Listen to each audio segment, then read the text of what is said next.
Clerk will call the roll. Glenn Whitley, County Judge. Here. Roy C. Brooks, Commissioner Precinct 1. Present. Marty Van Ravensway, Commissioner Precinct 2. Here. Gary Fickus, Commissioner Precinct 3. J.D. Johnson, Commissioner Precinct 4. Here. Constitutes a quorum. Commissioner Fickus did call in this morning, said he was feeling better and anxious to get back to work, so we all wish him well and hope to get him back here pretty quick. Our invocation today will be delivered by Reverend Colin Dobbins from the Meadowbrook United Methodist Church, Fort Worth. After the invocation, please remain standing for our pledges.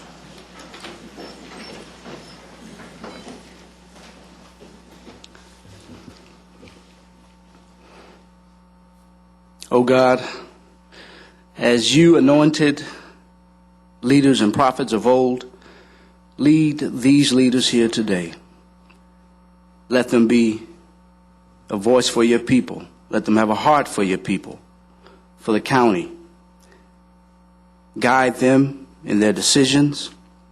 Let them walk with the people, talk with the people, love the people, feel the pains of the people, and share the joys. Let them dream the dreams of the people to make this a better Tarrant County. Bless their efforts. Send your Holy Spirit to glorify your name. In Jesus' name we pray. Amen. I pledge allegiance to the flag of the United States of America and to the republic for which it stands, one nation, under God, indivisible, with liberty and justice for all. Honor the Texas flag. I pledge allegiance to these Texas, one state, under God, one and indivisible.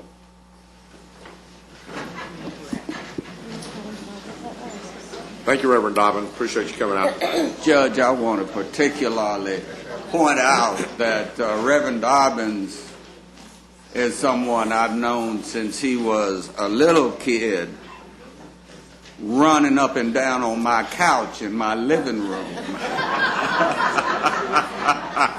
He says no. We have, he's been a community child. We have all raised him, and we all glory in his success. And in fact, his mama should be sitting over here with the ladies in red. Over here. Hello, Miss Annie. CD. Thanks for being with us, Tyler. Mr. Manius, agenda announcements. Thank you, Your Honor. Members of the court, we have one announcement for you this morning. This is under the purchasing section. Item 9F7. That's RFP number 2008-040. We're going to ask that we hold that for at least a week. Thank you, Your Honor. Thank you. Commissioner Brooks, I think you have a couple of proclamations this morning. I do indeed, Your Honor. The first honors Delta Sigma Theta sorority, the Black Panhellenic movement, the series of Black Greek letter fraternities and sororities has been an essential source of activism and strength in the black community. And Delta Sigma Theta is celebrating 70 years of community service. There are those in the room who would point out longer track records of service, but my fraternity can claim the longest one, so I ain't worried about none of it. Would you please read the proclamation into the record, Judge? Yes, sir. Whereas 22 collegiate women at Howard University founded Delta Sigma Theta sorority on January 13th, 1913, as a private nonprofit organization to provide services and programs promoting human welfare. And whereas the grand chapter of Delta Sigma Theta Sorority, Inc. is one of the largest African American organizations in the nation, with a membership of more than 250,000 predominantly African American college-educated women. And whereas the major programs of Delta Sigma Theta are based upon the organization's 5-point programmatic thrust: economic development, educational development, international awareness and involvement, physical and mental health, and political awareness and involvement. And whereas the Fort Worth alumni chapter of Delta Sigma Theta Sorority was chartered in 1938 as Beta Rho chapter and promotes and supports community programming that best benefits the African American community in the advancement and development of women, senior citizens, and youth. And whereas the nearly 200 members of the Fort Worth alumni chapter will celebrate 70 years of community service to the Fort Worth area on January 25th, 26th, and 27th, 2008. Now, therefore, be it resolved that we, the Commissioners Court of Tarrant County, do hereby recognize the outstanding efforts of the Fort Worth chapter, alumni chapter of the Delta Sigma Theta Sorority, and proclaim Tuesday, January 22nd, 2008, as Fort Worth Alumni Chapter of Delta Sigma Theta Sorority Day. In witness whereof, we have heretofore set our hands and caused the seal of Tarrant County to be affixed this 22nd day of January 2008. Thank you, Your Honor. There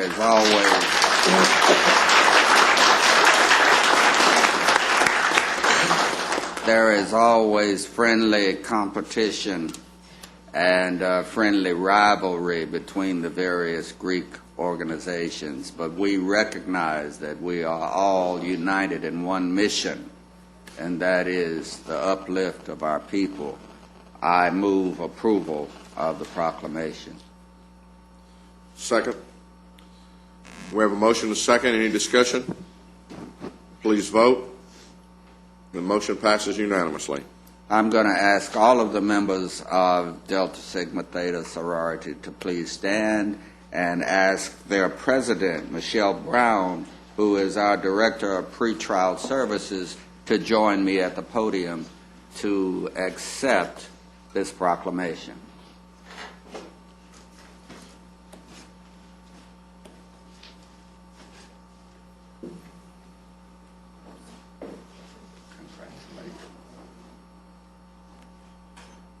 Okay, ladies, I'm going to take two.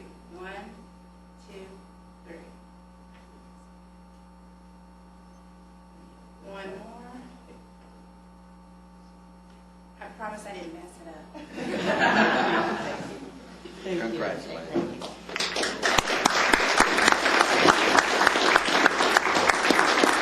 Judge Whitley and members of Commissioners Court, on behalf of the 201 members strong of Fort Worth alumni, I'd like to say thank you for recognizing the efforts of the 70 years in the Fort Worth community. We are committed to the vision of our 22 founders in that we would make our community better than the way we found it. And I would like to say thank you, and we are on a journey for another 70 years. Thank you. Thank you.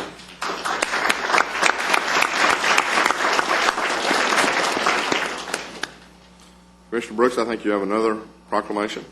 The second proclamation is honoring the 100th anniversary of the Baker Chapel African Methodist Episcopal Church.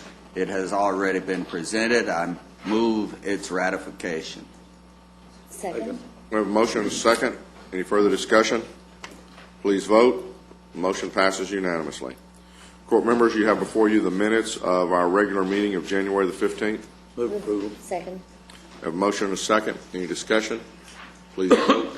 The motion passes unanimously. You have before you the consent agenda. Move approval of the consent agenda and any addendums that may exist.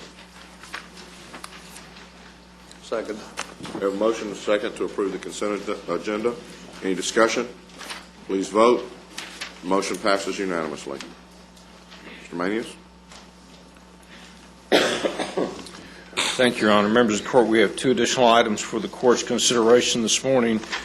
On item A1 under the Administrator's section, we're requesting that the Commissioners Court approve the submission of a juvenile accountability block grant application to the Governor's Criminal Justice Division. Move approval. Second. Motion and a second. Any discussion? Please vote. Motion passes unanimously.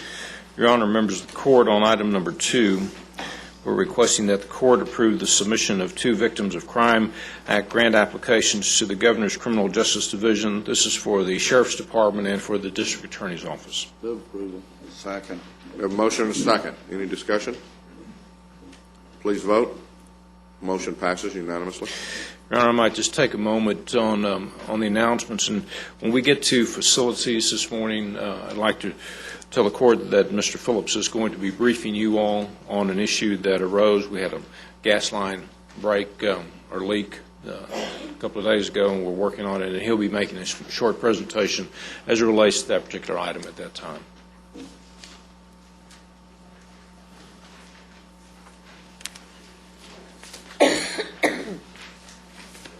Ms. Glenn.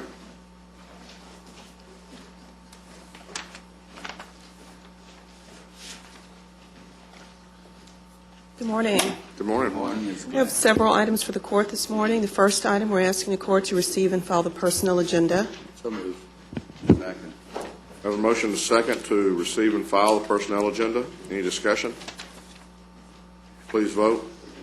Motion passes unanimously. Item number 2, we're asking the court to approve a waiver of terminal benefits for the county clerk's office. The county clerk is losing 2 of his admin clerks. That they work in the records processing area. They're retiring at the end of February. These clerks help to interpret and process over 300 legal documents and plats. The county clerk has indicated that their training is very extensive. The department is requiring, or is requesting rather, that these positions be filled as soon as possible. These positions are currently posted. The county clerk is asking for a waiver effective March the 3rd with a fiscal impact of approximately $2,200, excluding fringe benefits. Move approval. Second. We have a motion and a second. Any additional discussion? Please vote. Motion passes unanimously. Item number 3, we're asking the court to approve organizational changes for domestic relations. In your court communique, we've cited for you 4 positions that DRO is requesting that we move about a little bit. The first position, the Child Support Officer Customer Service, DRO is requesting that person actually be changed to an Administrative Assistant 5 with no change in the pay grade. The remaining 3 positions that are noted on your court communique, the DRO would like to have those 3 positions then report to the Administrative Assistant 5. Again, there's no fiscal impact, and the department is requesting that the reorg be approved effective January the 22nd. Move approval. We have a motion and a second. Any further discussion? Please vote. The motion passes unanimously. Thanks again for the org charts. You're welcome. The fourth and final item, we're asking for approval of recommendations from the Job Evaluation Committee. Your court communique outlines actually 3 different areas: public health, juvenile services, and DRO.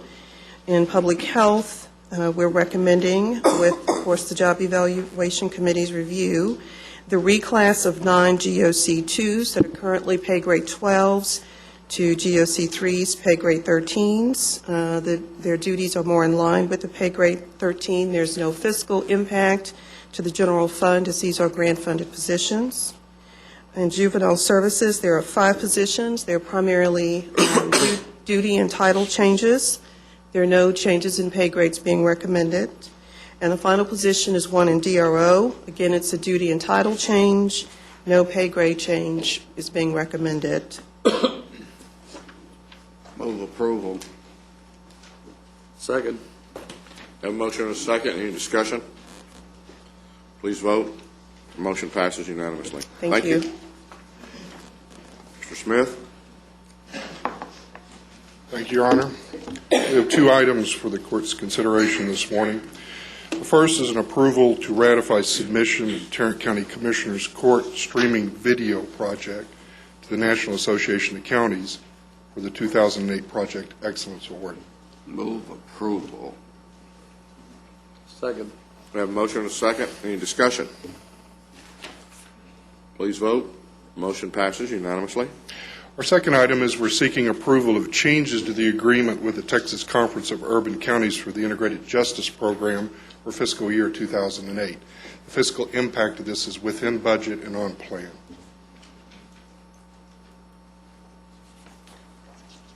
I'd move approval. Second. Have a motion and a second. Any further discussion? Please vote. Motion passes unanimously. Thank you, sir. Beecham. Your Honor, the members of the court, we have 6 items for your consideration this morning. Our first item is a bid award recommendation in regards to bid number 2008-051.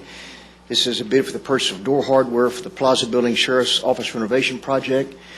Recommendation would be to award the low bidder, Piper Weatherford Company, the amount of $53,000. Move approval. Second. We have a motion and a second. Let me ask one question on this. We've talked about, Mr. Manius, we've talked about kind of an overall meeting on facilities to look at, where we might be on various moves. And would this in any way be impacted if we should make any changes in that regard? Come on forward, Mr. This Phillips. particular one is obviously it's the purchase of the hardware dealing with the Sheriff's Department, moving to the Plaza building. If that move continues. Does it have some special security features to it? No, sir. It's Tarrant County is acting as general contractor. This is one thing we're buying out. We bought this out separate to save some. So it'll be the same hardware as exists throughout the building? It was a matter, yes. It was a matter of control, so we could do just that, is to have consistency through the building. Okay. We are planning a meeting with the court as a work session as it relates to all the different moves. I believe we're planning that in early February, somewhere in that time frame, where we're going to bring to the court all the different moves that we've contemplated for you all to look at for your final approval. And we're at the point right now where we're about to begin spending some money on actually getting down into the details, and there's just been some, I guess not objections, but I think just some, let's sit down and take one more look at this before we move forward and make sure this is really what we want to do. And so now with the Sheriff's Department, we've already let contracts to do the work, and they are doing part of that work already. Mr. Phillips, you might want to give them a quick update on that. Yes, the substantial completion date is the end of May, and walls are being built and things of that nature currently right now in that site. It's about 55,000 square feet on the 6th and 7th floors of the Plaza building. Well, I think the big discussion probably we have is having to do with security, is it not? The overall security of that building and the role the sheriff plays in that. That will be part of those discussions. This hardware does not affect that question. That's correct. Move approval. I think we already have a motion and a second. Any other discussion? Please vote. Motion passes unanimously. Item number 2 is another bid award recommendation for bid number 2008-041. This is an annual contract for switched Ethernet Metropolitan Area Network Services, the Law Library.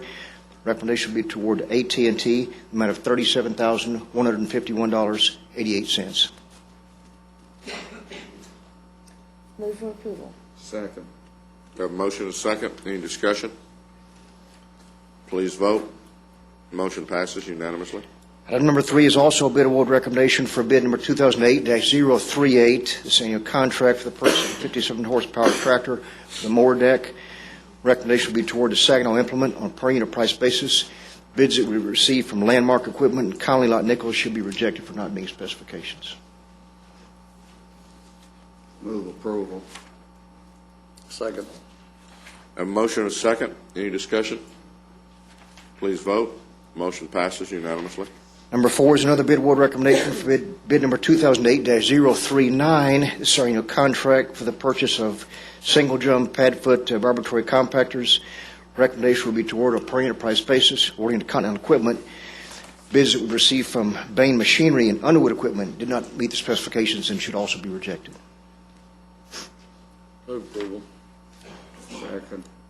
We have a motion and a second. Any discussion? Please vote. Motion passes unanimously. Our item number 5 is another bid award recommendation for bid number 2008-035. This is an annual contract for the purchase of tractor backhoe loaders for use in all precincts. That recommendation will be to award on a per unit price basis. Award items to Austin Turf and Tractor, Continental Equipment, and Landmark Equipment. Move approval. Second. Motion is second. Any discussion? Please vote. Motion passes unanimously. And our last item, number 6, is another bid award recommendation for bid number 2008-042. This is our annual contract for modular furniture and movable demountable walls. Recommendation would be to award on a per-unit price basis, awarding certain categories to Royer and Schutz, Workplace Solutions, and Office Depot. Second. Motion is second. Any discussion? Please vote. Motion passes unanimously. Thank you. Thank you, Jack.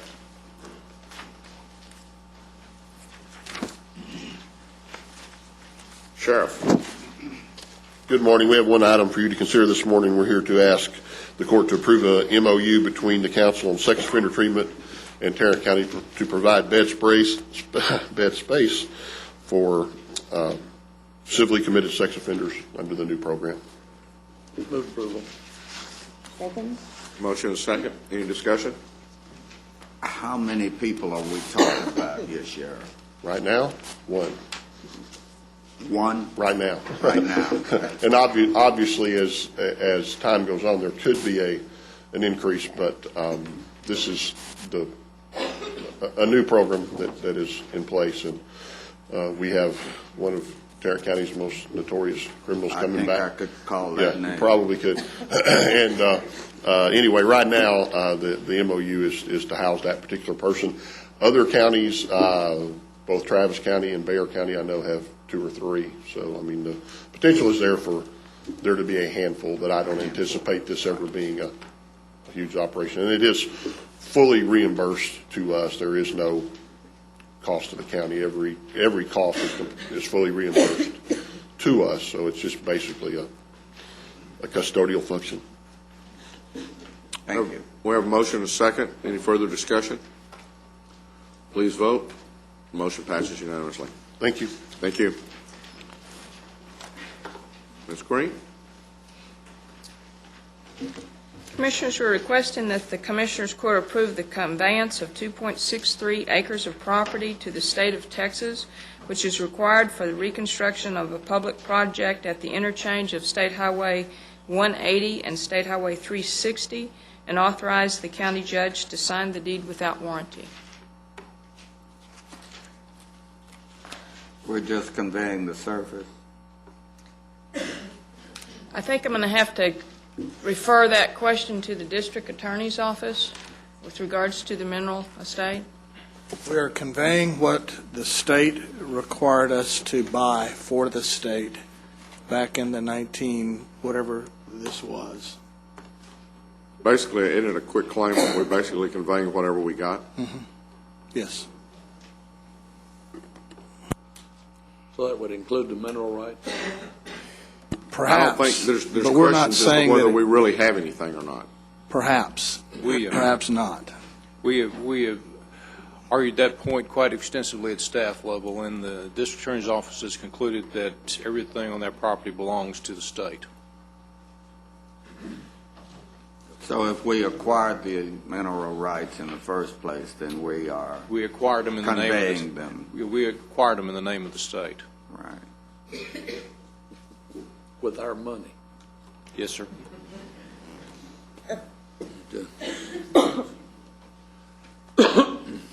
Is there a motion?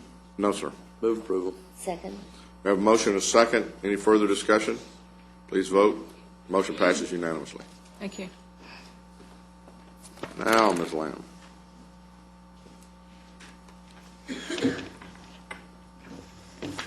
I'm here today to request that Commissioners Court approve a resolution in support of a bridge replacement project on Cattle Barren Drive at Silver Creek in Precinct 4. It will be using funds from the off-system Federal Highway Bridge Replacement Program, and we also ask that the court authorize the county judge to sign the advanced funding agreement with TxDOT. County road, county bridge. Yes, sir. State money. Love it. Second. I have a motion and a second. Get a little of it back, here, boy. And limited discussion. Please vote. Motion passes unanimously. I'm here today to request that Commissioners Court authorize the county judge to sign an interlocal agreement with Tarrant Regional Water District to provide signs for the Adopt a River program. This will provide 68 signs for the program. The Water Board will put the signs up. We just provide the sign face. Move approval. Second. We have a motion and a second. I don't have to sign all 68 of those signs, do Right. It wasn't part of the interlocal. I? Any other discussion? Please vote. Motion passes unanimously. Thank you, Glenn. My last item today is an interlocal agreement with the City of Fort Worth regarding jurisdiction of the plat approval in the city's ETJ. We've been talking about this for several years. It's in response to House Bill 1445, which was approved in the 2001 legislative session. We will have one office to receive the plats that are in the ETJ. That office will be the City of Fort Worth Development Department. We've been operating under this system for a few years now, just informally. They will forward those plats to us. I sit on their Development Review Committee, and they cannot approve any plats in the ETJ without the city and the county both agreeing to the approval of that plat. So does your agreement at the committee level bind the county, or does it have to come to Commissioners Court for our? The process works that the Development Review Committee reviews and makes a recommendation to the city's Planning Commission. This Planning Commission then signs the plat and forwards it to the court for your approval. So if we don't like it, we can still refuse it. Yes, sir, but I will say, and since I've been working with the Review Committee, we get our issues worked out before it gets to the Planning Commission. That's how we've been handling it. It's worked very well. I have confidence this will work. If it doesn't, there's a 30-day way to get out. So, but I do have confidence it's going to work for us. Well, we do need some sort of process for controlling growth in our unincorporated areas. So I appreciate the City of Fort Worth for providing a platform through which we can do that. Excuse me. Sir. They provided that. The City of Fort Worth did. They're the vehicle. State law, okay. We had to work out an agreement, but I do think this is something that's going to work for the city and the Now, is county. this to our the last benefit. city of all the cities that we have? This is the first. This is the first. Yes, sir. It was the hardest, I hope, but it was the first. But very few other cities have ETJ. I've been here 11 years, and I've had one in the city of Mansfield. I think we have 11 cities maybe that have ETJ, but I haven't seen any plats in any of those except for one in the city of Mansfield. We got a couple of donut holes in northeast Yes, sir. that Keller probably has a couple, Colleyville or Haslett has a little bit. Haslett. There are a few of them, but out of the 40 or so municipalities Yeah, not we very have, it's I think it's 9 or 11, I can't remember now, but this is our first agreement, yes, sir. Okay. Move approval. Second. We have a motion and a second. Any further discussion? Please vote. Motion passes unanimously. Thank you. Commissioner Brooks, I believe you have some interlocal agreements. Mr. Mike, are we okay? Yes, sir. Then I would move approval of items 8J1, A, B, C, D, E, and F. second. We have a motion and a second. Any further discussion? Please vote. Motion passes unanimously. Appointments, court member. There being none, then we'll move on to the claims, including the addendum. Move approval of the claims, including the addendum. Second. A motion and a second to approve the claims, including the addendum. Please vote. Motion passes unanimously. Briefing items. Thank you, Your Honor. Members of the court, we have two items we'd like to bring to the court this morning. The first item is a briefing on the Gateway Park Central City project update as part of the Trinity River Vision. Mr. Harwood, who is the representative on the project for the City of Fort Worth, is here to address the court at this time. Also, Your Honor, I would like to say that there are other members, or other individuals who are supportive of this project that are in the audience today. Also,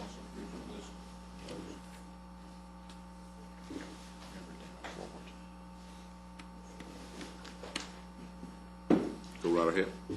Thank you, Your Honor. Welcome. It's a pleasure to be here, Judge, County Commissioners, on behalf of the City of Fort Worth and the partners in the Trinity River Vision Project. What you have before you today is I'm going to present an overview of the combination of the Central City Project with the Gateway Park Riverside Oxbow Ecosystem Restoration, review that revised and expanded project, get your comments and input on the project, and let you know where we're going to be going from here.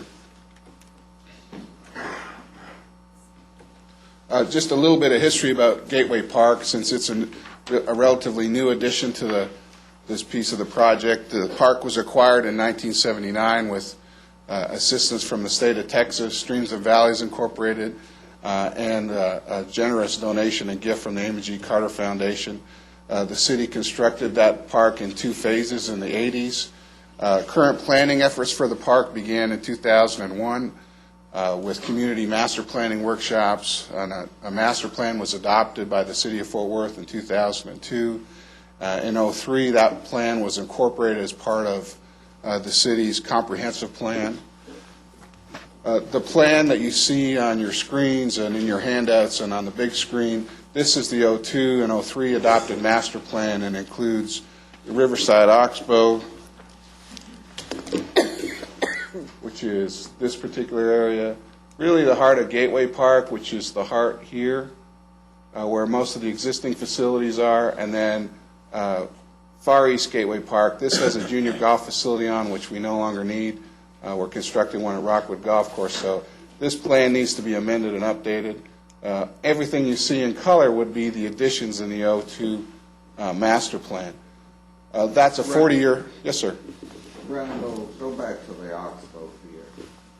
Right here. Yeah, what is immediately to the north of that? There is some industrial uses and some commercial uses immediately to the north. Then there's a neighborhood about 3 blocks. It really starts around 4th Street in this area, which is United Riverside is up in this general area. So there's... And the Oxbow area is the area that will receive the floodwaters that That's should correct. become necessary. And I'll talk a little bit about that and how the floodwaters come and go and what the current flooding situation is throughout Gateway Park.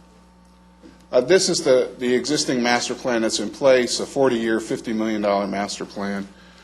The existing ecosystem restoration that's in place as part of that adopted plan really focused on restoration of the old Riverside Oxbow in this area.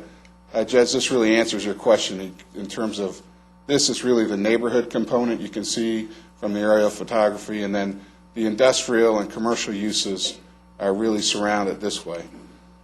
The focus, as I mentioned, would be on restoration of the river channel and the old Riverside Oxbow with some reconstruction of Beach Street. So that's what the ecosystem would include. We're going to restore or put in a new lake in this area in the old drying beds of the Riverside Wastewater Treatment Plant and fill this general area. This is the older plan. A newer ecosystem restoration plan that works in combination with the flood storage is included as part of this proposal. Why do we need this regional park space? Quite frankly, the city is deficient in regional park space. We have a goal of 21.25 acres of parkland per thousand. 15 acres per thousand needs to be regional park space. We have right now around 10,765 acres. 6,800 of those acres are designated as regional within the city limits. That gives us a shortage of 3,500 acres. With the addition of these 500 acres at Gateway Park, that would be a 14% decrease in our regional park deficiency as a city. And those regional parks, like Gateway, Trinity Park, Cobb Park, and others, serve the entire region and serve folks outside of the boundaries of Fort Worth as well. It makes sense. There are a few cities in the country our size that have the opportunity to add 500 acres plus within a 3-mile distance to their central business district. We have an existing trail connection. I-30 passes right by this park site, and it has an arterial Beach Street which runs, will actually split the park as is proposed. Some of the history, the ecosystem restoration, we went through the entire process with the Corps of Engineers. They were doing in 02 and 03 and 04, they were doing standalone ecosystem restoration projects and funding those. They stopped doing that in 05, just the time that we got through the complete Corps process. What they do now is to enable ecosystem restoration funding, it needs to be combined with a valley storage or flood project or mitigation project to be able to qualify for federal funding. We have received a grant from Texas Parks and Wildlife for recreation funding in 04, executed in 05, $4.5 million of that through a partnership with the Tarrant Regional Water District, Streams and Valleys Incorporated, the City of Fort Worth, and the county is also participating in terms of roads and parking in that, as they traditionally have done in other park projects as well. Why do we thought it made sense to combine these two projects to be able to get additional needed valley storage for both projects, reduce or combine some of the impacts in terms of sediment and erosion control, allow us to do significantly more ecosystem restoration, in this instance plant over 70,000 new trees, do wetland restoration throughout the Riverside Oxbow, also creek and river restoration in that same area. The other thing that it does is allow us to leverage our local dollars with federal dollars, and it also would allow Gateway Park to become part of an authorized, federally authorized project and allow us to compete at the federal level for dollars for parks and flood storage. The draft supplemental environmental impact statement really focuses on what were the changes from the original project. There is a need to move the Samuels Avenue Dam to a new location. I have a slide that will describe what's going on there. This proposed plan reduces the amount of private land required by 286 acres, and so that's a change to the original plan. It identifies alternate flood storage options so that in addition to the areas that we've identified, we have more space for flood storage should we need it, or should those areas that don't work, those areas we've identified, if they don't work, we may have the opportunity to use those optional areas that are identified in the plan. And then, as I mentioned before, it has much more ecosystem restoration than the original plan. This is an overview of the whole project area, the combination of the two projects. It goes from a piece of property in the West Fork that the Water District owns all the way over to the river and Oakland Boulevard on the east side. Portions of the existing project are the Rockwood Park West site for flood storage, which is just on Water District property. There's two old oxbows in Rockwood Park that would be restored. That's part of the original project.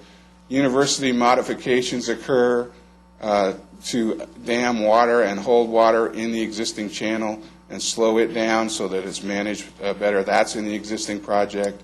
The existing project, as you know, includes the bypass channel, the floodgates on the bypass channel. The dam, the Samuels Avenue Dam, moved from this location to this location. I have a detail that I'll show you of that. We identified some additional flood storage and valley storage and replacing recreation facilities at Riverside Park, some at Harmon Field or the Ham Branch site. We get identify additional storage there. And then the bulk of the storage is identified really in the Oxbow and in the river corridor in the ecosystem restoration zone in Gateway Park. And that's all included in the draft supplemental EIS. The new location for the dam moves from Samuels Avenue Dam from this part of the river to here, and it does it because if it's here, it causes some issues in terms of pushing water back up into Marine Creek and LeBeau Channel, so it causes some drainage and hydrologic problems. By putting it here, you get rid of those problems. We enable you to continue boating up into Marine Creek, albeit at a different elevation. This is a small lock for water taxis and recreational boating. And then the Marine Creek Dam holds it at a 516 level or pool elevation, and this would be a 525 pool elevation. So that's evaluated in the draft supplemental EIS, excuse me, and recommended by the Corps of Engineers. The flood storage, this really shows you the areas in red are the areas where we would cut to create flood storage. Here in Rockwood, here at the Samuels Avenue site, here on about 20 acres of Riverside Park, and then the majority of it would occur in the Oxbow and in and around Gateway Park. The question we get from the community quite frequently is where do we provide the flood storage? And the simple answer is we provide that in the existing floodplain. The image you see on your screens is from a 1989 flood, which is a 10-year event. This is the Riverside Oxbow area. You can see the Oxbow in the background, that tree line, and it would continue up. It is all underwater in a 10-year event. Most of Gateway Park, which you see in the background here, is underwater. The only thing that's not is where the ball fields are levied and the old Riverside Wastewater Treatment Plant are levied, and there's 500-year protection there.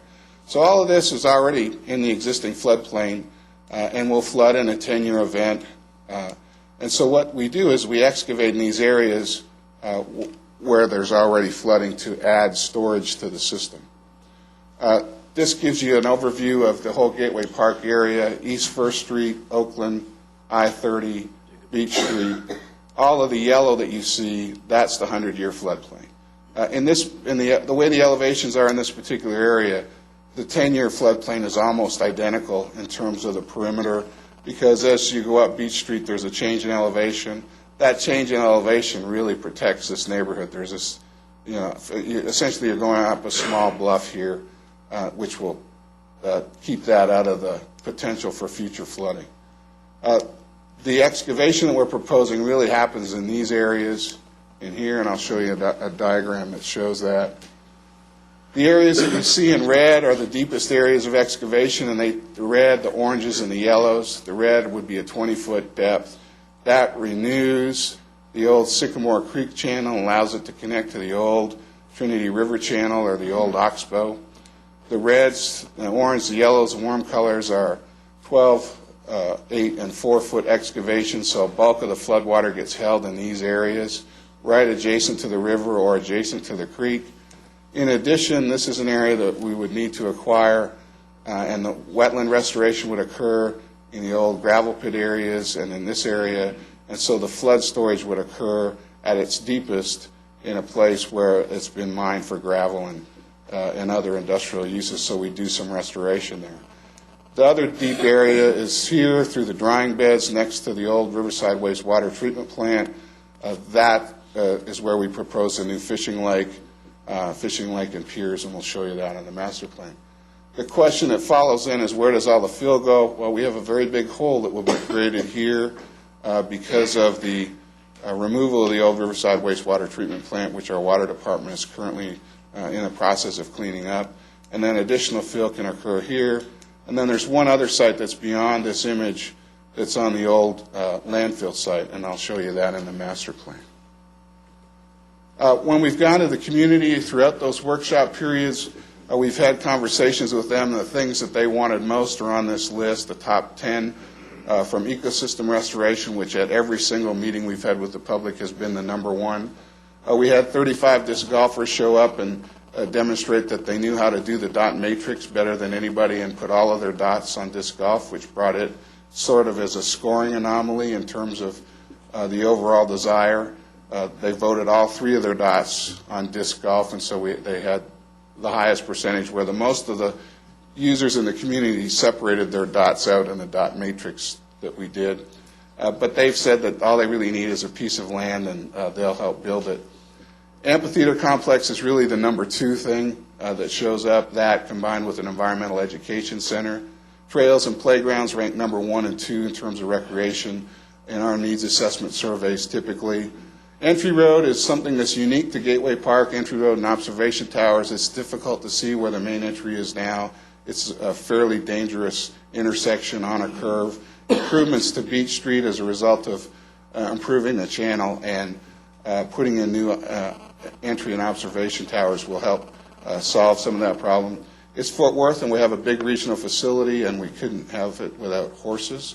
And so there is a group of equestrian users and who are interested in getting access to the trail at Gateway Park. We built a dog park as part of the initial master plan that's in place, and it's so popular that the dogs and the people wear the grass off the existing 5 acres, and it needs to be expanded. And we've heard that request from the dog park associations and the users. Kayak and canoe launches, Streams and Valleys has been extremely successful in getting people on the river through their canoe and kayak offerings throughout the year.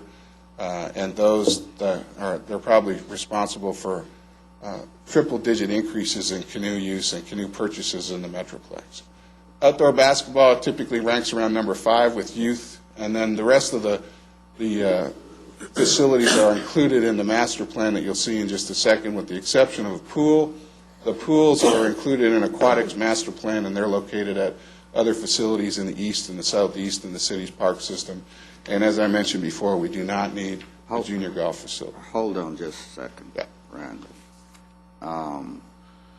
What I hear most often from the community residents that I talk with out in that area is that once they agree to accept the floodwaters, then they're all in. That they have no ability to control whether or not the rest of this plan actually happens. How can you guarantee those residents that once they accept the floodwaters in the Oxbow, that they're going to get the bennies that go along with it? The way the draft supplemental EIS is drafted, and I'll talk about that as I go through the recreation facilities, but the recreation facilities and the ecosystem restoration that are proposed are combined with the valley storage. You can't have one without the other.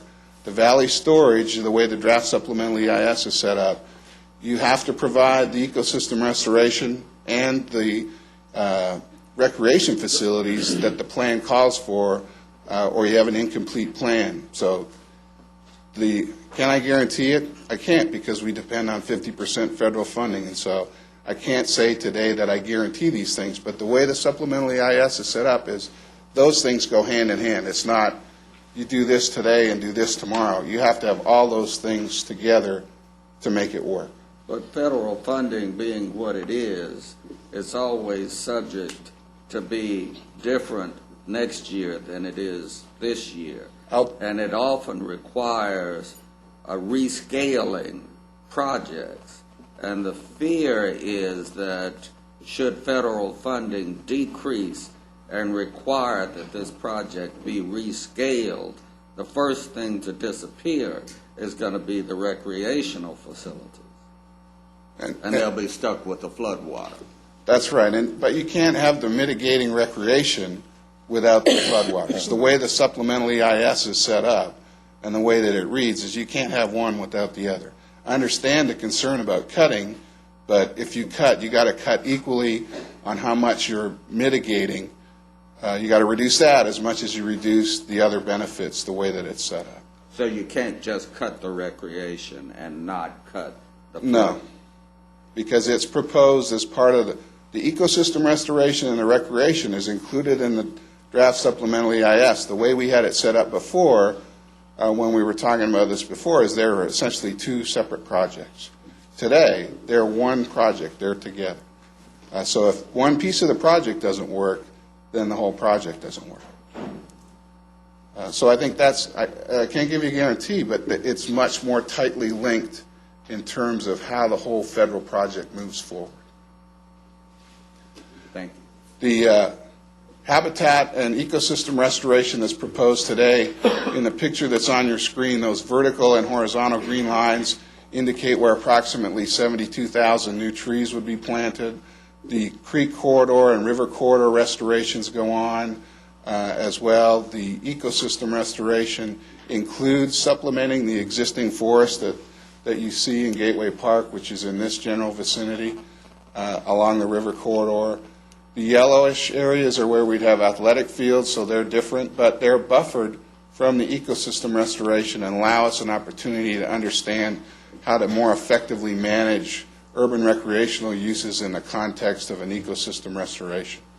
And there's one more question that I have on the recreation facilities. From East Fort Worth, it's a long ways to Rock Creek Park for junior golfers.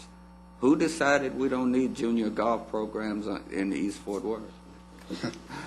The plan designers and me, we have a facility that we're building with the First Tee of Fort Worth. The First Tee coordinates all of the junior golf within the city of Fort Worth and Tarrant County. Most of it. Most of it. All of the ones that we're currently under contract with as a city, the First Tee is doing most of that golfing. That process led us to that centrally located site at Rockwood. It's on a bus line, it's accessible. First Tee provides transportation in terms of vans from all over the city. So if you have an East Fort Worth child who wants to learn how to play golf through First Tee and they don't have a way to get there, you need to let us know and we'll make sure that they get to Rockwood. That's the First Tee's commitment there. The overall master plan that the city will be considering as it evaluates the draft supplemental environmental impact statement is on the screen before you, and I'll show you in much more detail than this, but just to give you an overview, we're going to look at the Oxbow area first, the heart of Gateway where the existing facilities are, and then West Gateway. This image just has a picture of all the different recreation uses that are proposed, just to give you an idea of the diversity of recreation opportunities that will exist should we build this park out.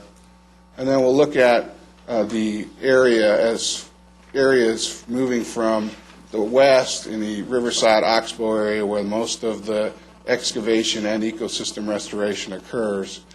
In this area, either through the Corps of Engineers project or the Parks and Wildlife grant, essentially all of these facilities will find funding if we adopt the proposals as we're outlining them today. Ecosystem restoration as part of the Corps of Engineers project, soccer fields as part of the Texas Parks and Wildlife grant. The grading for those soccer fields would occur as part of the grading for the Corps of Engineers project.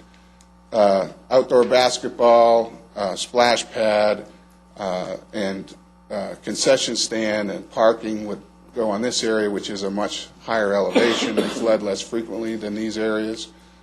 There is a main entry, the 4 entry towers that I talked about. 2 of those are funded through the Parks and Wildlife grant. Skate park is currently funded and in design and should start construction this year or early next year. The boat club, the rowing club, has a building here that will need to be replaced, and we'll work with them to replace that. So there's lots of facilities in the Oxbow that get constructed early on, and we'll have full funding. At the center of Gateway Park, we have existing facilities. You have the existing ball fields, the existing soccer fields in this area. We're building 2 new soccer fields and parking that will be under construction in the next couple of weeks. So we've been working on the master plan and continuing to build on it since we adopted it, and have been spending significant dollars, city dollars and grant dollars and water department dollars in this particular area of the park. We've added the dog park. We essentially renewed 3 fields and made them fully artificial turf fields and responded to the environmental issues related to the Riverside Water Treatment Plant, which will be about another between $16 and $20 million of cleanup investment that will help create this lake and build those athletic fields. Are any of the soccer fields lighted? Yes, sir. These 3 fields that we just did are artificial turf fields, and they're lit. These fields will be lit. All of the fields in this general area will be lit as part of the long-term plan. 4 of these will be as well, so that you'll be able to use them for adult soccer in the evening and also they'll for the be youth programs. available for youth soccer practice in the evening. It's used, the practice fields are really these fields, and then there's 4 fields next to it that you will be able to use without renting them. The competition fields we maintain at a much higher level. Sure. And then I'll show you another area that, as we move to the east, where we'll have more athletic fields and open space. The equestrian area essentially has equestrian trails. There's a playground to serve the needs of this neighborhood and provide access to the park around the 4th Street area. We think that the equestrian center is something that will be done privately, that a concessionaire would take that on. At the very least, we'll have a parking lot and a place where people can bring their trailers and bring their horses in and get connected to the main stem of the trail. Wetland restoration in through here, some more riparian hardwoods in that area as part of the tree planting, and then that continues all the way throughout the river corridor. And also, we have an area identified for expansion of the dog park. The red is additional trails on the opposite side of the river, and the yellow is existing trails where we'd update a new trailhead. As East 1st Street gets reconstructed, and we understand from TxDOT that that'll be in 2010, then the old bridge will become a pedestrian and bicycle bridge. On the far, on the old waste management landfill site, we would propose athletic fields to replace the junior golf facility. Those would be soccer, baseball, and softball. We have the greatest need for those. In Fort Worth, we have been adding between 15 and 30,000 people per year. That means we need to add 3 competition soccer fields every year, 2.5 new baseball fields every year. We haven't been able to do that. 1, we don't have the space, and 2, we haven't had the resources. This plan doesn't build these fields, but it does provide the grading, the fill that we need to level this out the way that it needs to be. To do that, we've provided a spot for the disc golfers and the mountain bikes to build their own facilities, and that really gets us to the far edge of the Gateway Park plan. So what does this all cost? Right now, we've looked at it in $05 for comparison purposes. That's how the draft supplemental environmental impact statement looks at it. The original Central City project has a cost of $435 million. $24 million for the original ecosystem restoration, or $459. With the additions due to the merging of the Central City project and the Gateway Park project, which include valley storage options, reservoirs, the new location of the dam, ecosystem, extensive ecosystem improvements, recreation facilities, and then the other project components, that would raise the cost to $519 million. We would anticipate that would have 50% federal matching funds, and that the remaining 50% would come from the local partners with the existing revenue streams. And I'll talk a little bit about how the city thinks we can get to what would be our component. That 519 number is not the final number by any stretch. We think it's going to be more expensive than that. We have Freese and Nichols currently under contract to the Trinity River Vision Authority to provide us detailed costing and scheduling over the entire project, including inflation and escalation costs. We should have that by July, and we're working towards getting a much better number that will reflect what the community's total cost will be throughout the project. And that'll be in $08. It'll be in the dollars that need to be expended in each year. So 08, 09. 08, 09, 010, all the way through 2018, the 10 years of the project. So the 2018 expenditures will be in that year's dollars.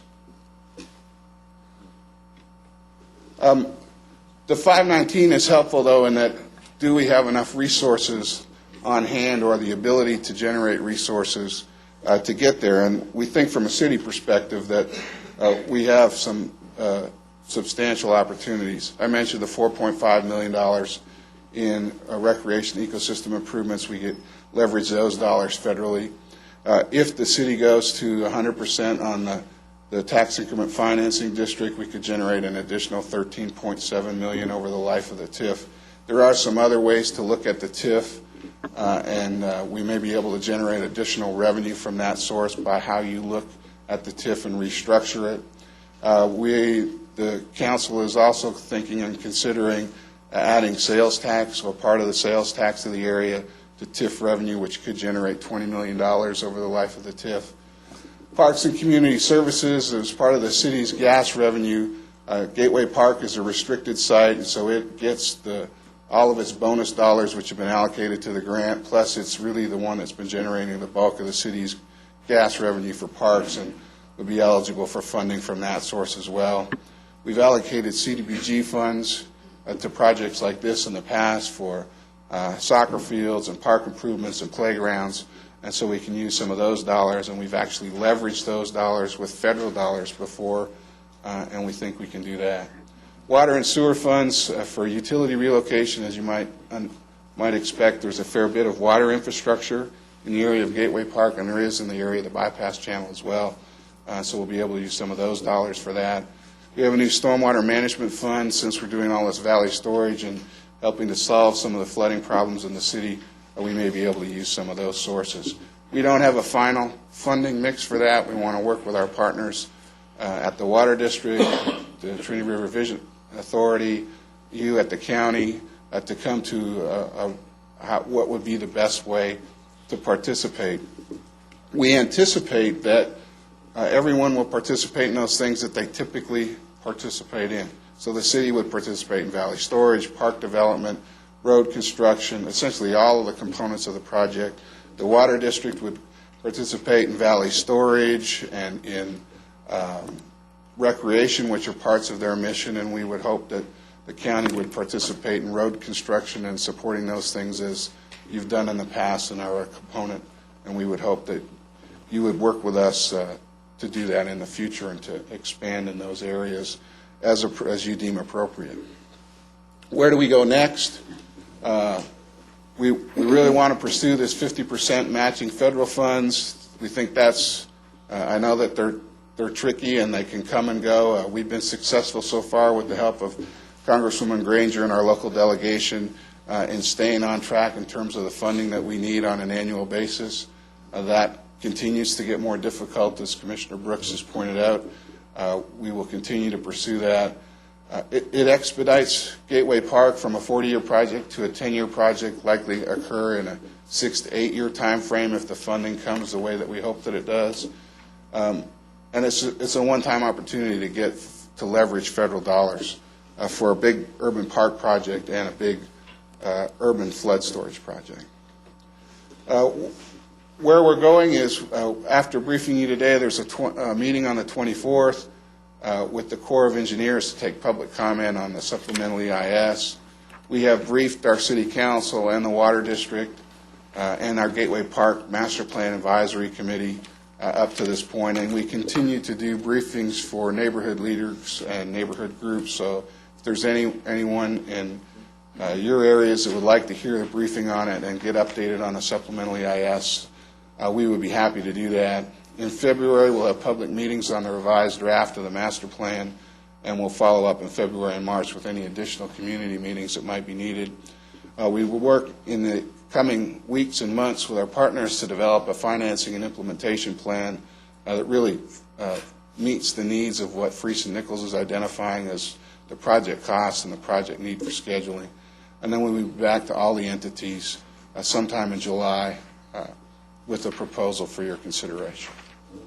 One final question for me, and that's about Harmon Field. You mentioned in the early part of your presentation that it was perhaps an alternative and additional storage site, and there'd be some cut and fill and other stuff going on. There's no real cut occurring there. What's happening is right now it serves as a sump, so it provides flood storage. By notching the levee slightly, it can provide additional storage. So in those high events, over 100-year events, it would provide additional flood storage. At that time, that sump would be filled with water. It would just provide a little bit of storage above where that water level is. So it would already be underwater. You'd be adding water to an area that's already underwater because it is an existing sump for the river system. But when it's not underwater, the soccer fields will continue to be available. There'll be soccer played there night and day, just the way that it is right now. And Just for point of reference, whenever any part of about a third of the city's park system is in the floodplain. So whenever it gets flooded, we have to go in and we clean it up. For every day that it's flooded, it takes about a day to clean it up and get it back into service. The city, and as you do, has contingency funds for those types of events. And then knowing what the flooding frequency is like, we can build those things into our annual budgets as well.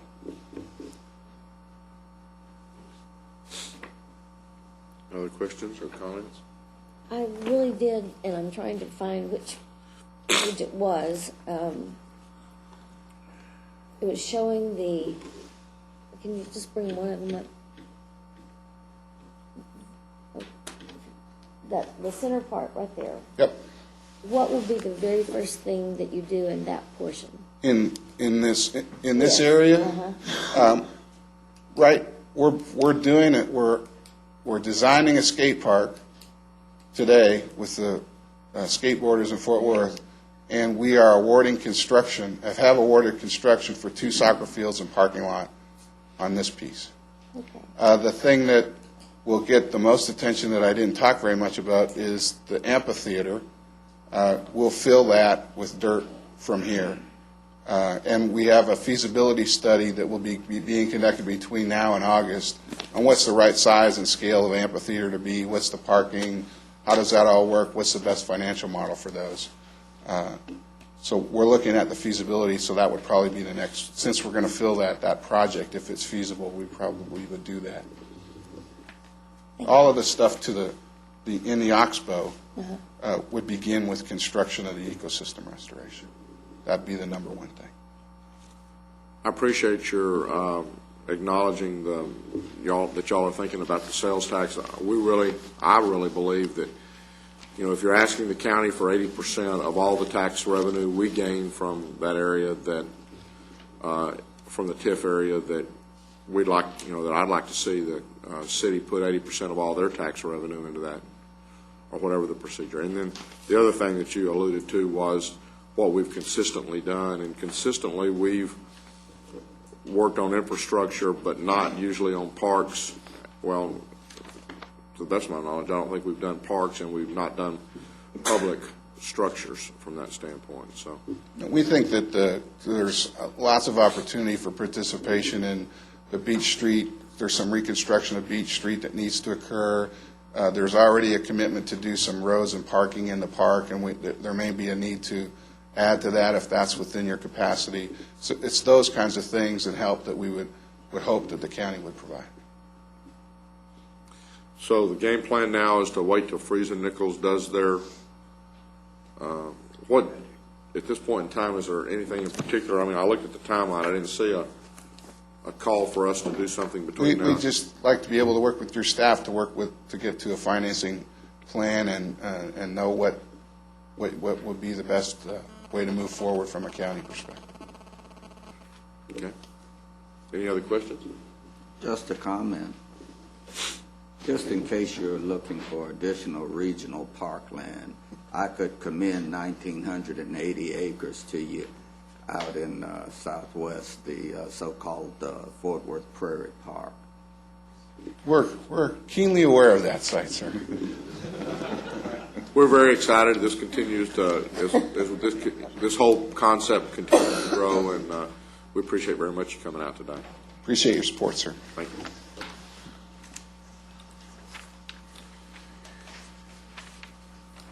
Mr. Manius, when was Mr. Phillips going to talk to us about was he going to do that after this next item? Yes. Okay. Your Honor, we could go to item B on the briefing. This is a briefing concerning the creation of the Tarrant County Office of Emergency Management and the amendment of contract with the City of Fort Worth Office of Emergency Management. Ms. Patterson is here to address the court at this time. Good morning. Morning. Good morning, Melissa. So excited to be here, finally. So if I explode, there's a defibrillator out on the 5th floor.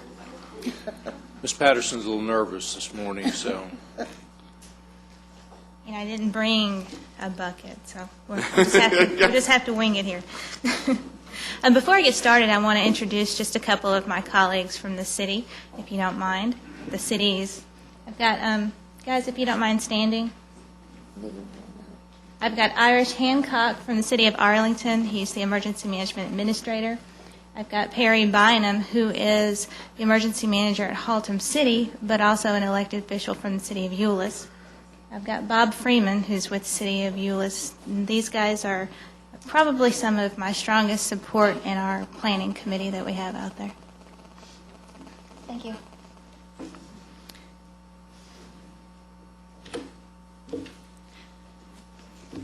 I'm going to go into a little bit of explanation and a little bit of history, and then talk about where I think things need to go from here. But I wanted to make sure that we actually understand what emergency management is at the county level. We've all been down in the Fort Worth EOC when we've got something huge going on, and you see hundreds of people running around and all these different communication processes going on. But that's not what it is at the county level. What it is at the county level is exactly what we have done every time we've had an event such as Katrina and Rita in sheltering. You guys all go to a room and make decisions with our people here in Tarrant County, and that's what that is.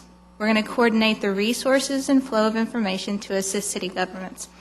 And that's the most important part. I want you to remember the information flow. We're going to be the state first point of contact when something happens. If something happens, they're going to call us. In the past, they've called the city's emergency management office, which was also ours, but we had that additional link where they had to pick up the phone and then call us. So sometimes there was a little bit of a delay. And that was really important in instances where we needed public health to be involved from the beginning. We're going to help responders, who are those cities with the processes of preparing for, responding to, and recovering from emergencies which affect the lives and properties of our citizenry. That's where the planning piece comes into play. A little bit of history on how we started and how we got here. 1987 was the original agreement with the City of Fort Worth to create an emergency management program. That went on for several years. It was really successful. They were able to do some good planning. Then it came back to the table in 1994 to designate the City Emergency Management Coordinator to oversee our county issues in the unincorporated area, and at that time, 16 sign-on cities. Today we have 20. 2001, post 9/11, internally we created the Public Safety Steering Committee, which was initially chaired by our Fire Marshal, Randy, to review internal Homeland Security issues. It was really, really strong after 2001. We had a few meetings here and there between then and now, and in the last year, we've really resurrected that committee to listen to this emergency management piece and to help understand that this is not something that's going to be new for us. This is going to be continued planning, especially within that group, which consists of some department heads. It consists of some of your assistants in your precincts, the Sheriff's Department, my department, and Public Health. In 2005, as you all know, during Rita, we actually manned a command post down in Mansfield, and we did that very successfully. We had all of our Tarrant County operations there, and that started because the City of Fort Worth they were maxed out with what they were doing with Katrina. Rita wasn't expected. We had more people coming in, and we did what we had to do to take care of them, and we did well with that. 2006, we were requested to assist Forest Hill and Burleson with a command post at the gas well incident. If you'll remember, what happened in Forest Hill was one of the heads of the gas well was released with a lot of pressure behind it. Unfortunately, the gentleman that was working there is now deceased, but excuse me, we were able to bring that effort to one place. Burleson brought a mobile command unit. Forest Hill had their emergency manager there, and what we did is what we're always going to do. We provided support. When Chief Ekus in Forest Hill said, "Can I get some weather conditions?" I was the one that picked up the phone and called the National Weather Service and said, "Can you give us some weather conditions so that we can make sure that this gas or whatever it is, any additives, weren't going to go into Forest Hill and affect anyone." So we played a nice role in that. It was a good starting role, and that incident turned out to be successful as well. In 2007, we had 3 disaster declarations in the county. Perry Bynum is here from Haltom City, and Haltom City caught the brunt of the storms. So we say special prayers for Perry every time weather comes through. We started out in April with the tornado that went over the interstate. They handled that really well. Fort Worth had an operation going on because they had damages. But we also Haltom City had another operation going on to protect their citizens. And what we were able to do as the county is to have one person in one area and a sheriff's department member in Haltom City to help provide that communication between the two so we wouldn't have that lag in response time. And then we're here at 2008. Who's going to benefit from this? Well, who can better take care of Tarrant County citizens and their property than us? We're county government. This is something we've always done. In the past, we've done it in a contract type way, but we're bigger. I think we were named in the DFW Metroplex in the last month. We were 4th in the nation. And our county is a major, major part of that. And so just stepping up to the plate and taking care of our people is going to help to benefit everyone. It's going to help our county employees, our departments and facilities. We've got buildings all over this county. Our employees live all over this county, and there's no better way to protect them than to be involved firsthand in the decision-making to take care of them. Tarrant County municipalities, just them being here shows you that they are involved. They really want to be. This takes the middleman out of the information flow, like I mentioned before, between them and the state when resources are needed. We're also the point at which if they only need one resource from another city and don't have time to sit down and get on the phone and call that other city, they can call our Office of Emergency Management, and we can be that person to pick the ball up and run with it. And our neighboring counties. There are a lot of things that we do in this 4-county area. Dallas County, Collin County, Denton County have all offered to step up to the plate and help us with this planning if it needs to be done.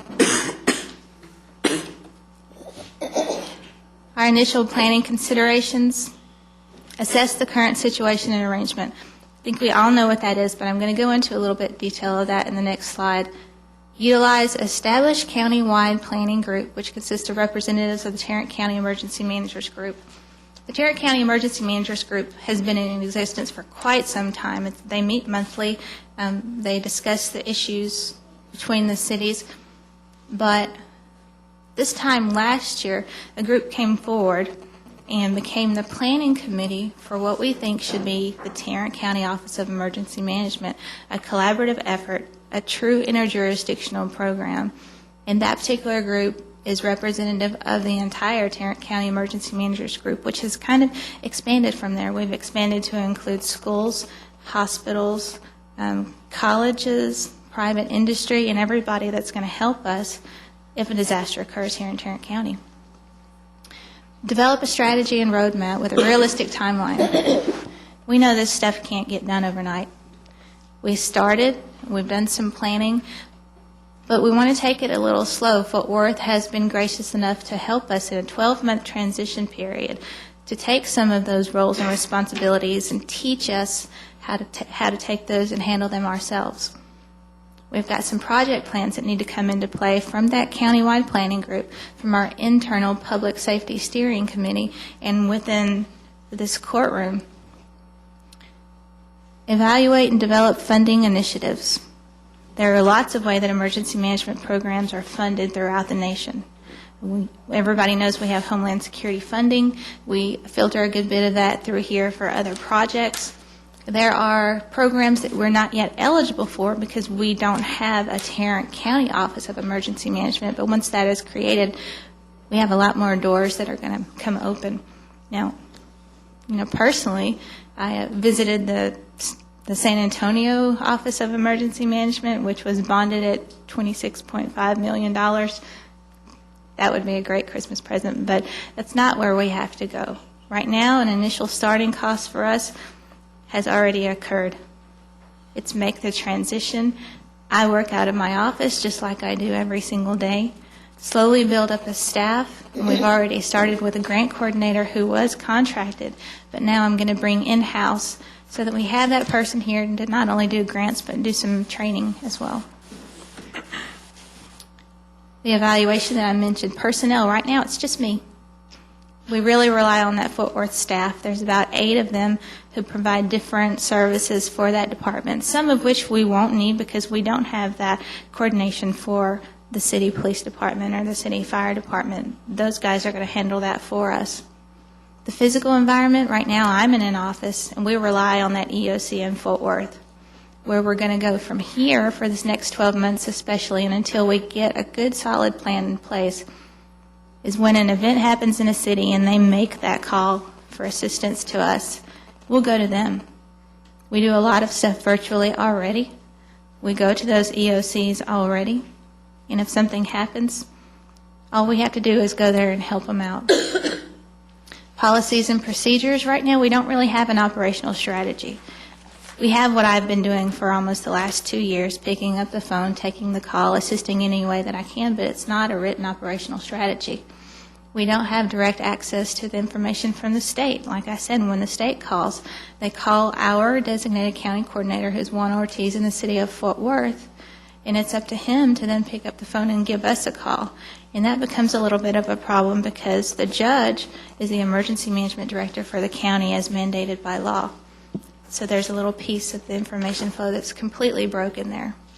And then the reliance on Fort Worth for information and the notification, and that's exactly it. We want to be the person to step forward when something happens and tell the cities, we're ready to get started, you guys, and here's what we've got to do. Initial planning stage considerations. Right now we're considering our current situation and arrangement. And then we'll go to the next one so I won't repeat what I said before. Who do we have in our planning group? We have emergency management, local and county government, fire and EMS, the guys that are out there on the street, health and medical, and that's really important in our organization because public health is huge for us. We handle public health for the entire county. Our public health department needs to be that person who's in charge from everything from the get-go. There's not an event that's going to happen out there that won't involve public health in some way. Public Works, we do that at our precinct level. We did that in the flooding. Several of our precincts were filling sandbags and delivering sandbags to our residents, and that's a small picture of what we do, but that was something in which we were able to get a good coordinated effort, have the county response, and we did that through the night. And then law enforcement. The Sheriff's Department naturally is going to be, and is, a large player in this. From this point, they're going to be that contact with the state and law enforcement, and they'll continue to work with the cities like they always do, but there are a lot of things going on at the state level we'd like to see ourselves more involved in. There's TDEX and LiveScan, which we heard about a few weeks ago with the MOU. Emergency management's pretty involved in that. Naturally, we want the fastest information possible to take care of our citizens, especially in like a sheltering event. We don't want people that have these convictions or the registered sex offenders showing up in our shelters with our families and our children. And so the law enforcement would hear from that, and we would be able to mitigate that problem. There are lots of resources for emergency management. I don't want you guys thinking that we're out there all by ourselves, because we're not. The National Fire Protection Association and all the ones listed below there provide the guidelines at the federal level and state level to help us write the plans that we need to have written. We also have the North Central Texas Council of Governments, who filters a lot of that Homeland Security grant funding, and they help us out a lot. They have grant coordinators who call us, let us know, if we're behind on something. They've offered to teach any new employees that we have how to handle those grants. They do a lot of training for us, and they're just a really good resource to have because they have their fingers out in the whole community. Who's going to staff the program? Well, naturally, in GK's office, GK, the county administrator, is right above me as a coordinator. But for now, like I said, startup cost is going to be minimal. I use our current administrative assistant to do some of the paperwork things that we have going on. The grants and training specialist is grant funded with UASI funding right now. That's Urban Area Security Initiative funding, which we already had in place. The planning specialist, I plan to apply for future grant fundings. Our grant fundings kind of go from calendar year to calendar year, and we're coming up on that again, but emergency management grants allow you to not only plan for equipment, but for staffing and operational issues. The job descriptions, I could read those out to you, but in the way of emergency management coordinator, they're the manager. You've got a couple of people under them to talk to, and then we have to maintain that relationship out there. Plan specialist writes plans. You have to have a lot of plans involved with this stuff.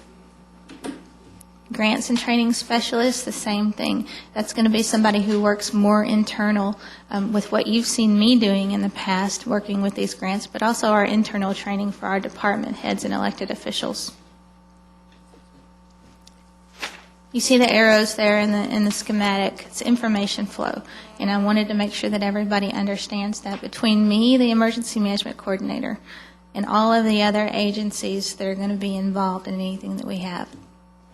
We have city emergency management, which you see here in the room. We've got the fire marshal's office. Randy, who's been involved with everything since day one. The law enforcement office, who is here. We know what they do. At our Tarrant County resources, we learned during the sheltering event that we have those resources to bring into play, and we do that very well. As a matter of fact, I think we have the premier sheltering plan in the area that we've approved through this court recently. And then public health, and like I said before, I can't stress public health enough, and they are a major player on that planning group as well.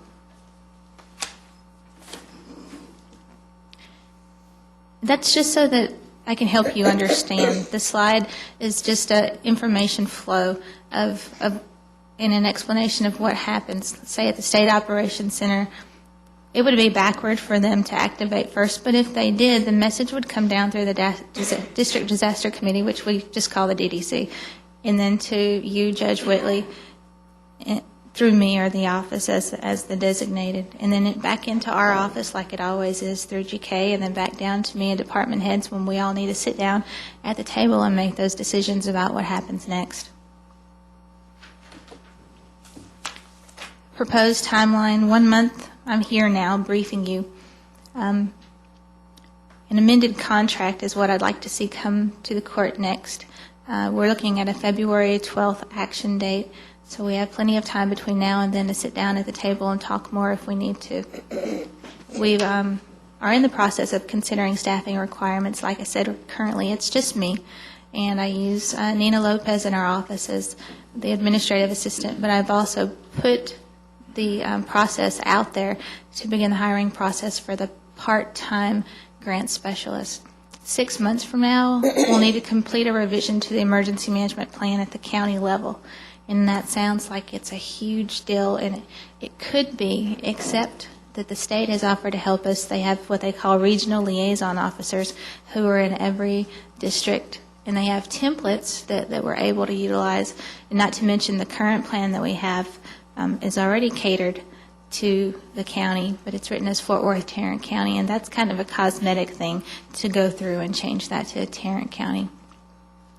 And then draft an operational budget. That 6-month timeline falls into our next budget process, so we'll have to sit down and look and see what the actual cost is.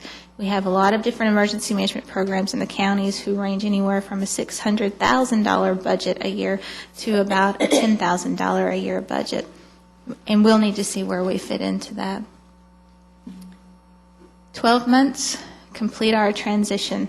The contract, or the amendment to the contract, is going to read calendar 12 months. There's a chart that says what duties need to be transitioned. There aren't any that we couldn't do from day one, but to make sure that it's done right, to make sure that we have some continuity of what has been going on through that Office of Emergency Management, we're going to use that 12 months to find out from them resources, where they see things headed, and to utilize that staff that's already had their hands in there. Complete resolutions for cities. Those of you that have sign-on cities know that they're in an interjurisdictional program. Commissioner Johnson, yours have been in there since the day one with your sign-on cities. That would be something it's not going to be a big problem to revise, except the plans that they signed in the beginning were Fort Worth Tarrant County Office of Emergency Management. The 4 that have signed on in the last couple of years simply say Tarrant County Office of Emergency Management. So that in a way, is somewhat cosmetic. 24 months. I think in 24 months we'll be able to sit back and say we've got a good program. Once we get all of these things done, naturally there are going to be some other projects that pop up that are going to be important to us. Hopefully nothing like 9/11 will happen, but in the event that that happens, that boosts planning and makes things stronger, and that's where we see ourselves going. So, when I mentioned the February 12th action date, that's a tentative date. What we would need to do to get this thing off the ground is we would need to create our own Office of Emergency Management. We have a court order from the beginning in 1987 that created the Fort Worth Tarrant County Office of Emergency Management. We'll need to rescind that and simply create the Tarrant County. Approve and implement the contract amendment with the City of Fort Worth. That's exactly what we'll do. We amended it because otherwise we would have to terminate the contract, which is something we did not want to do. We like to have our relationship with the City of Fort Worth, so we amended it to allow for a transition period. Finalize the 12-month transition timeline and checklist. And that's going to be a formal process in which I meet with Juan Ortiz's office once a month and decide what it is that we've taken over and we're ready to do and we no longer need help with. And then all we have after that is to complete the formal document with the state of Texas, which designates Judge Whitley as the Emergency Management Director and his designee, me, as the Tarrant County Emergency Management Coordinator. And I put down there all by itself, we'll continue to work with the cities. They've given us a lot of support in this, and bringing them back to the table as often as we can and see what they can help us take in this transition. They're ready for it. Establish a progressive emergency management program. That's what I'd like to see done. That's what the rest of the cities in the county would like to see done. Involve all relevant county departments. I mentioned that. We have a lot of resources in Tarrant County government. We need to keep those resources involved and bring in those cities and see what resources they have to become involved. Coordinate with municipalities and neighboring counties to efficiently use resources. We have lots of resources out there in the way of physical resources. In the last few years, Homeland Security funds have bought fire trucks and have paid for building enhancements and that sort of thing, and we'd like to utilize that in the best way that we can. Assist local response efforts. Like I said, we're not responding. We don't have a fire department. We don't have a police department down on the street, but we will take the call, we'll answer the call, and then when it's all said and done with, we can say that we communicated efficiently to get the job done. Any questions?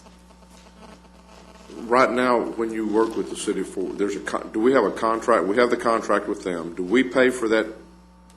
Yes, sir. Currently, the contract reads that we will pay 17 1/3 of their operating expenses. In the beginning, we were at about $60,000. In the last couple of years, that department has moved from the fire department to under the city manager's office, so their operational budget has become larger. Their projected operational budget for this next year was $583,000. In the amended contract, we capped our amount of payment at $101,000 in quarterly installments. So we're currently paying about 101, and what you're saying is that over a period of time, we would reduce that, if not altogether, at least the vast majority of that, take on those responsibilities ourselves. And again, those responsibilities would not be first responding type of activities, but would be more of being there, being of assistance, backing up the cities, which are going to be your first responders. Correct. And helping them and assisting them in any way possible during the first part of the emergency, and then also following up afterwards to help answer questions with regards to reimbursement or to help just take care of the... Right. Simply assistance and coordination. That's what it's done at the county level, statewide. And you envision most of that occurring, as far as office space, that would be here in the county. Yes, sir. And then we would make ourselves available to go out to the various cities, depending upon the emergency and where the EOC centers were. That's certainly the way it's going to happen in this first 12 months. We're actually calling that a satellite EOC program, and you'll hear that a little bit more in planning. But yes, make ourselves available to that staff in the event that they request assistance. Now, if something happens and it is larger than one city and we're being requested to assist, there may be something where we decide as a group to take on a centralized location, communicate with them by sending our representatives out and assisting in that fashion. And right now, you're proposing to bring something back to us on February the 12th. Now, Commissioner Johnson, I believe you're out that particular Tuesday, aren't you? Isn't that VG Young? Probably. Yeah. We can schedule around that, where we can bring it in. I just wonder if we might bring it back on February the 5th. We can bring it back on the 5th or the 17th. Okay, let's just look at that and see where we, Okay. what might fit best. He has trouble with 7 plus the 12, so it's, that would be you, right? Is that you? They're making fun of you. Be the 5th or the 19th, you're saying. 7 days after 12. 7 and 12 is 19, so. I'll have to stop. I have to work with him, and if I laugh too much, I get the look all day. Yeah, he gives us that look. We'll fix his calendar. We'll fix it. Well, it's an excellent proposal. We need to be in a position to serve all 40 or 41 or 42 municipalities, depending on how you count in Tarrant County. It's a good start. Thank you. Thank you very much. Thank you. Any other questions? Thank you. Thanks. We'll talk. Come, Mr. Phillips, come on down. Tell us about our gas. This discussion relates to the 300 West Belknap and 200 West Belknap buildings in downtown Fort Worth. Saturday morning around 2:30, there was a strong natural gas smell discovered behind the buildings. Subsequently, the gas company came and turned the gas off.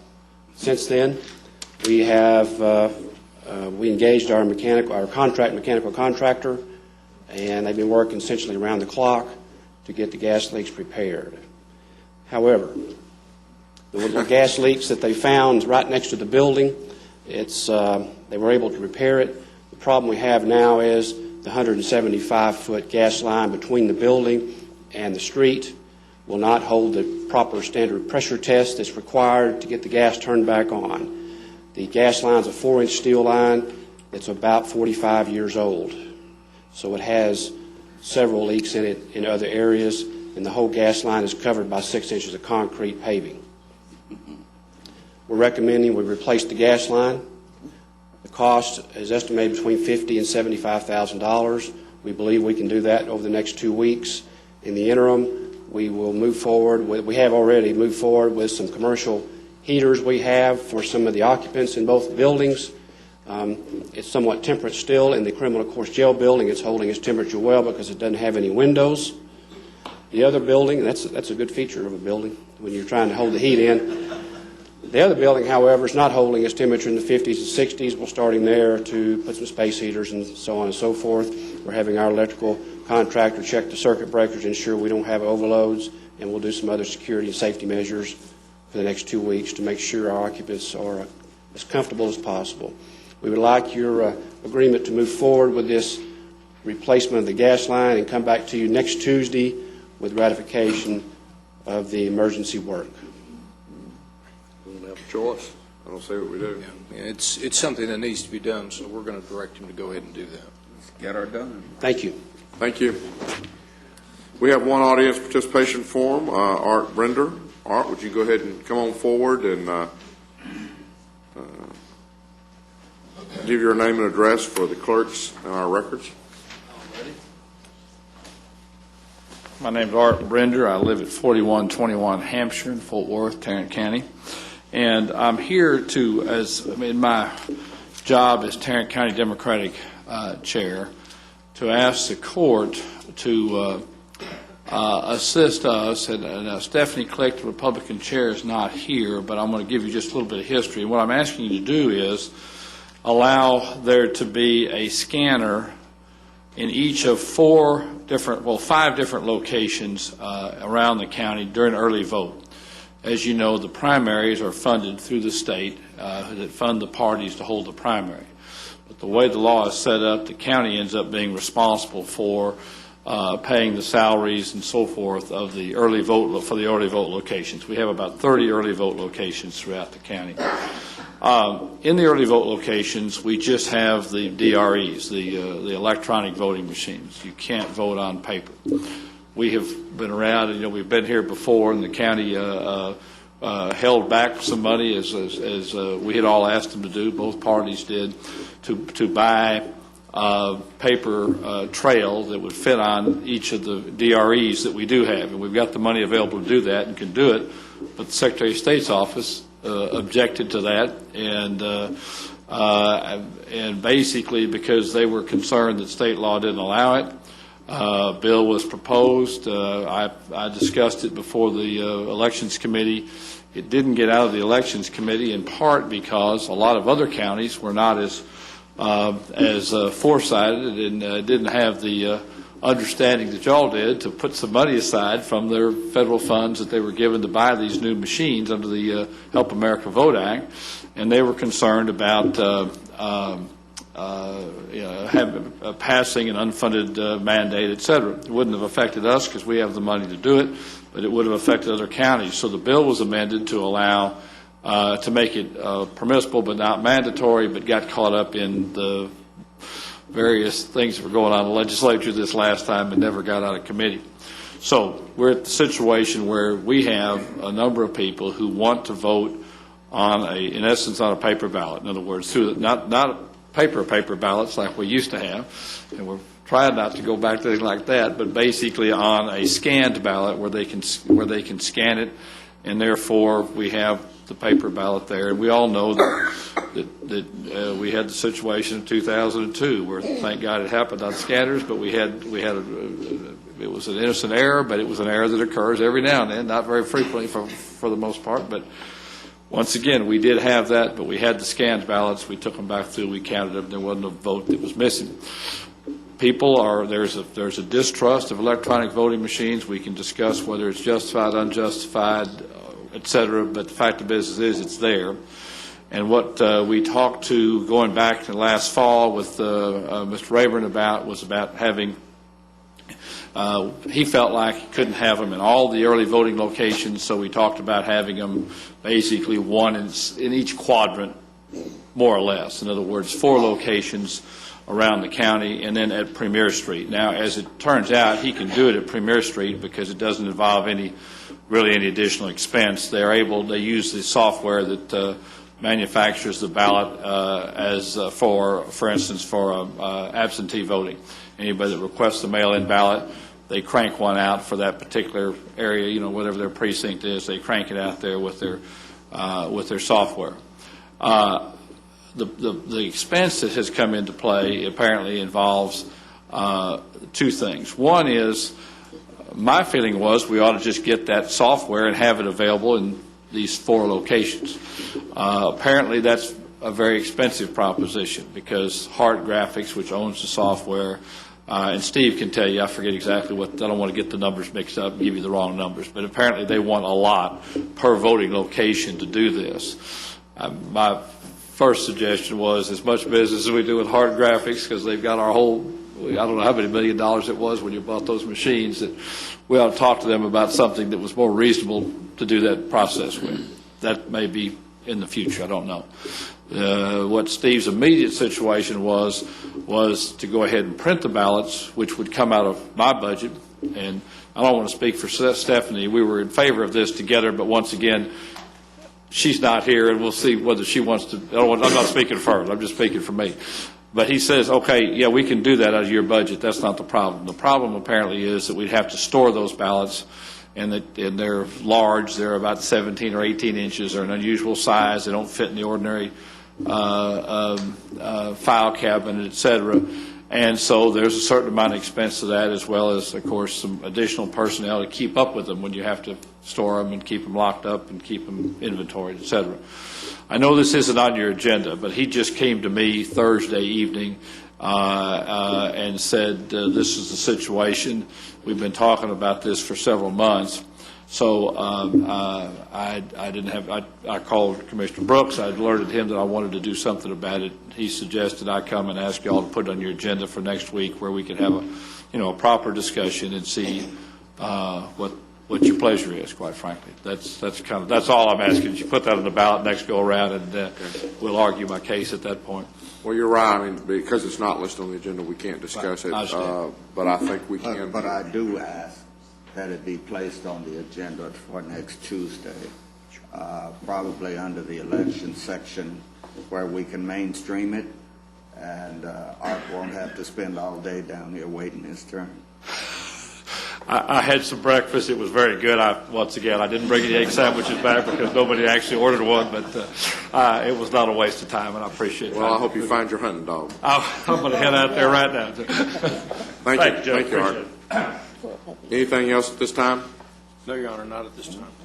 The Commissioners' Court will now recess the open session and proceed to closed session to discuss items exempted under Sections 551.071, 072, 074, 076.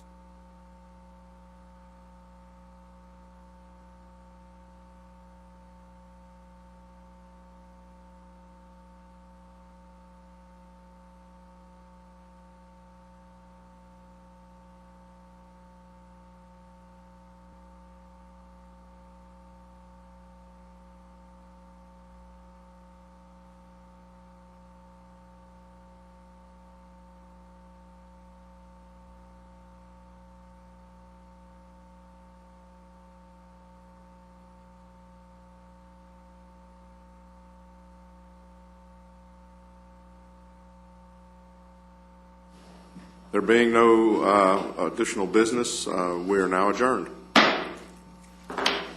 Well, thank you so much.